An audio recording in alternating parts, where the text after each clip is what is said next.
आप सबके समक्ष एक छोटी सी लोकगीत है, ध्यान दीजिएगा।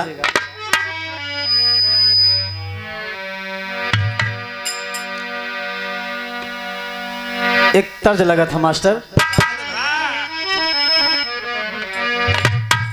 तर्ज जो है नाही हरियर मेहदिया के पात बारात द्वारे आई।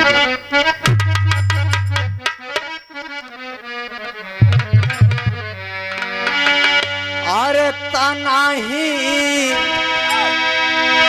हरियर मेहदिया के पात बारात द्वारे आई।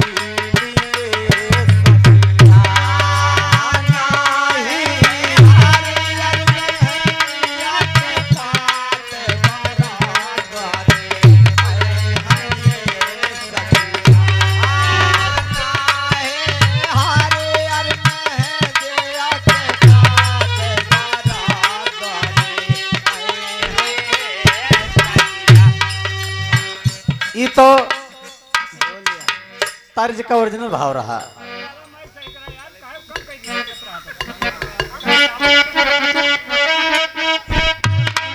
ओरिजिनल भाव है, लेकिन आज मां पार्वती जी सज कर 16 श्रृंगार करके कहीं जाना चाहती हैं। भगवान भोलेनाथ कहें कि देवी अरे ये आप इतना सज धज के 16 श्रृंगार करके आप कहाँ जा रही हैं? कहे कि हम जाते हैं सुमेरगिर पर्वत पे। कहे कि क्या करे, काहे लिए आप वहां जा रही हैं? कहे नाथ वहां पर देवियों की मीटिंग है। तो कहा ये बतावा अगर मीटिंग में चली जाबू तो हम यहाँ अकेले क्या करब?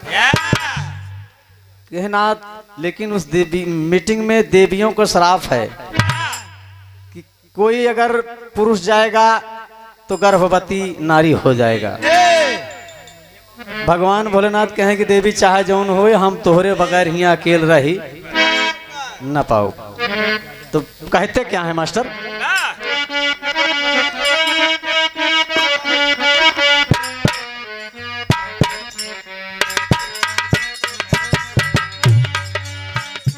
हाँ तबीरा में तड़पे से नूरावा तोहारा प्यारा जी तोड़ा ये रानिया।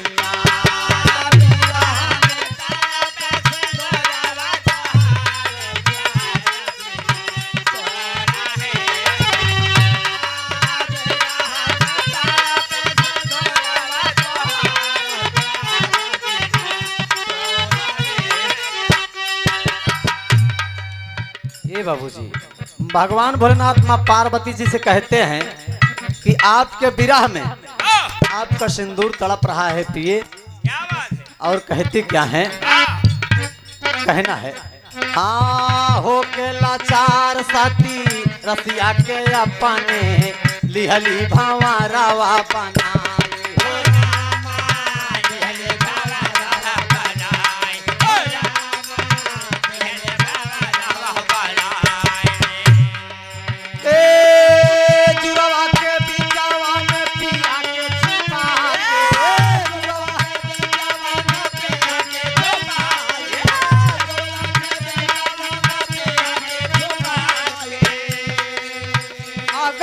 कदम बढ़ाई प्यार जी तोड़ा ये रानिया, प्यार जी तोड़ा ये रानिया। तना गला देविया में के दरबार प्यार जी तोड़ा ये रानिया। गला देविया में के दरबार प्यार जी तोड़ा ये रानिया।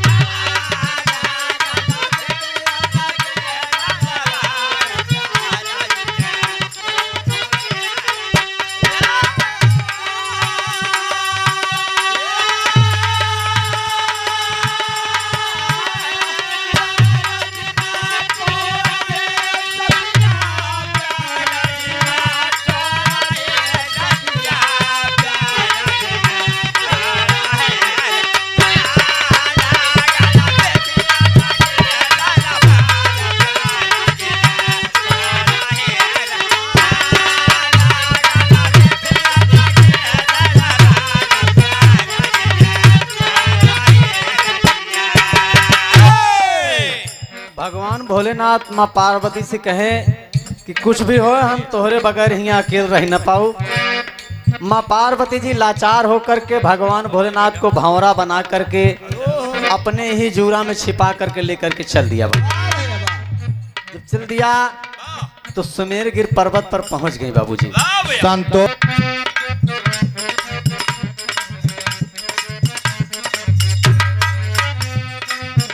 ए बाबूजी अपने ही जूरा में छिपा करके लेके चल दिया।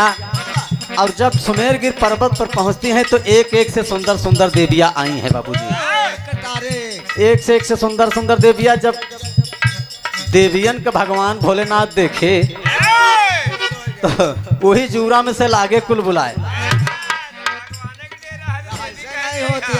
लेकिन भगवान भोलेनाथ से बर्दाश्त नहीं हुआ बाबूजी। जूरा से बाहर आ गए। जूरा से बाहर आ गए तो कभी को कहना क्या है।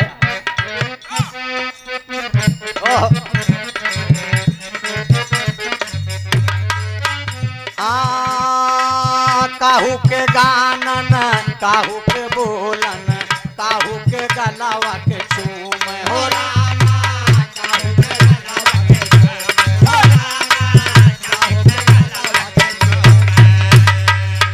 हे लूटे लहारी अचुदरिया में भोले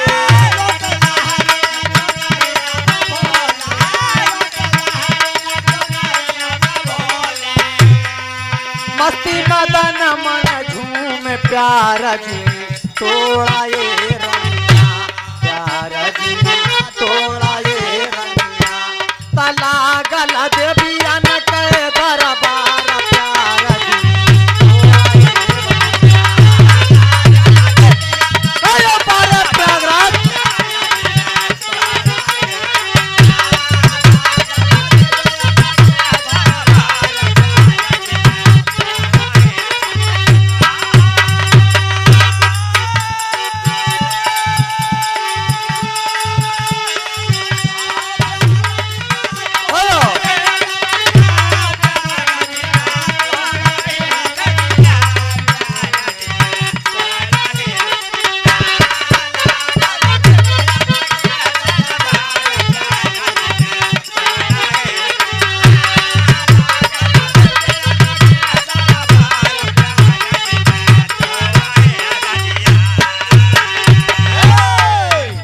बाबूजी सब देवियां देखकर चकित रह गईं। कहते हैं कि इतना खतरनाक भावरा कहां से आ गया। और बाबूजी धीरे धीरे मीटिंग आधी समाप्त हो गई। मीटिंग पूरी नहीं हो पाई। भगवान भोलेनाथ माँ पार्वती के पुनः जूरा में आ गए और माँ पार्वती लेकर के चल दिया बाबूजी। जब चल दिया तो एक जगह जंगल में पहुंचती हैं तो माँ पार्वती कहें कि बहुत बेइज्जती करायन बहुराहू हरकत रहे, लेकिन आप माना नहीं। जो कुछ कहा आप ठीक है कहा, लेकिन अब आप जूरा से बाहर आइए। जब बाहर आए तो होता क्या है।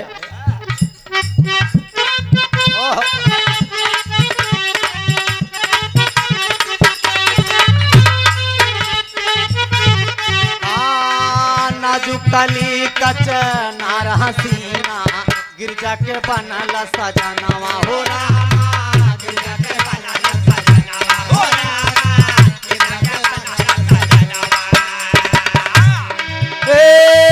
मस्त जवानिया छलके लपनिया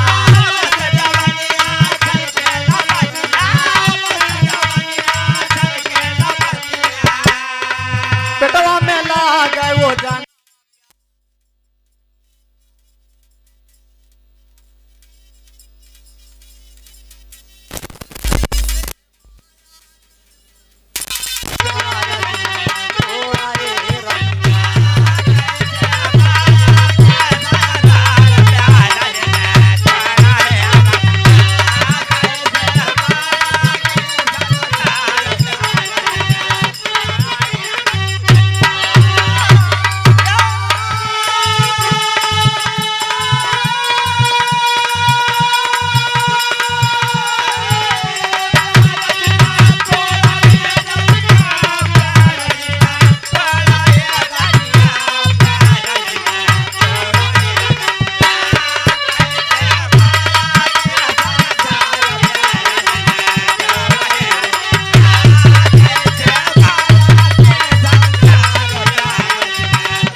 के बनल सजनवा हो रामा गिरजा के बनल सजनवा हो रामा गिरजा के बनल सजनवा ए मस्त जवानिया छल के लपनिया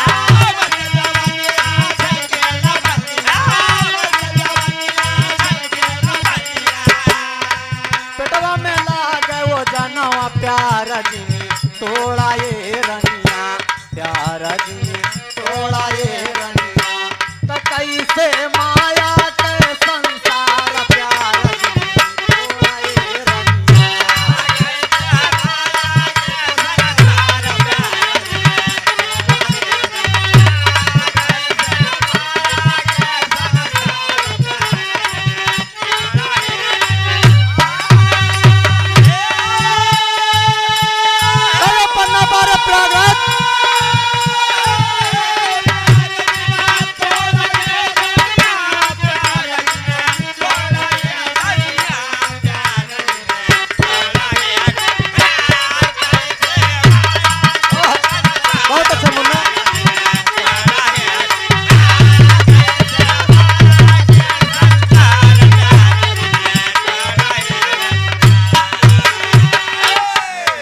जी जब भगवान भोलेनाथ जूरा से बाहर आए तो शर्त के मुताबिक भगवान भोलेनाथ गर्भवती नारी हो गए।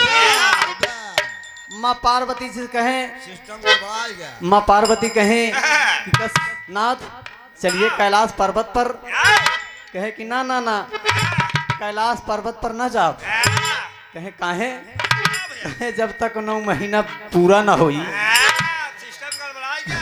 तब तक कैला जंगल में 9 महीना दिन अंगूरी पे बाबूजी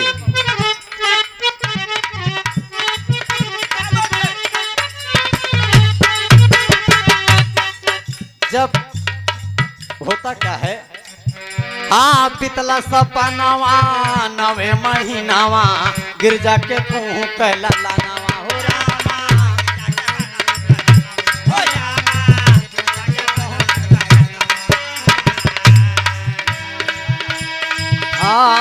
बिजला हे बितला सपनावा 9 महीनावा गिरजा के कुहू कैला लानावा हो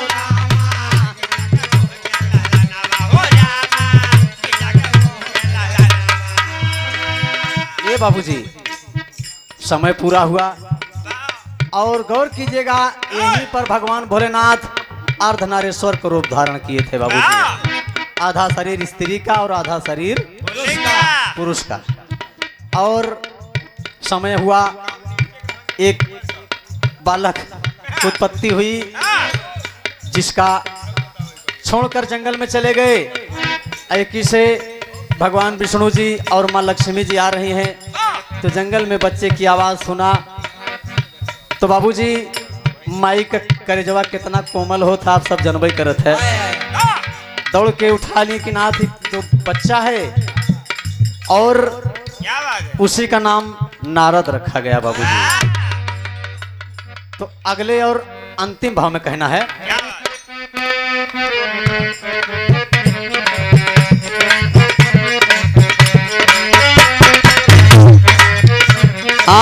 बितल सपनावा 9 महीनावा गिरजा के कुहू कैला लानावा हो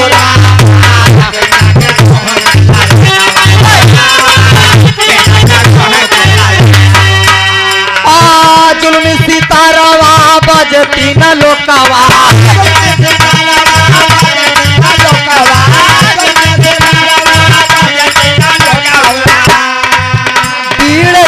झनकार प्यार की